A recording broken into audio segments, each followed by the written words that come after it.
কারো হাতে যদি এই রবি আঙুলের নিচে যদি একটা লম্ব রেখা থাকে, এটাকে রবি রেখা বলে।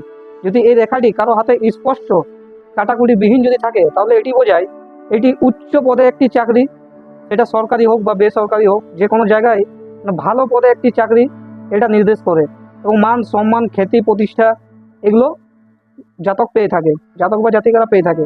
এবং তার সাথে সাথে যদি লম্ব এখান থেকে একটি রেখা সোজা গিয়ে শনি পর্বত পর্যন্ত চলে যায়, তাহলে এইটি খুবই ভালো।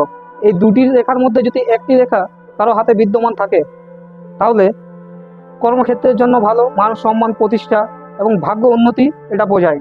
এই দুটির মধ্যে যদি দুটি থাকে তো খুবই ভালো, যদি দুটির মধ্যে যদি একটি থাকে তাহলে তবুও খুব ভালো ক্ষেত্রে কর্ম, চাকরি, সরকারি হোক বা বেসরকারি হোক, বেশিরভাগ সরকারি চাকরি হয়ে থাকে এবং মান সম্মান প্রতিষ্ঠা এবং খ্যাতি সেই জাতক জাতিকা পেয়ে থাকে। ধন্যবাদ।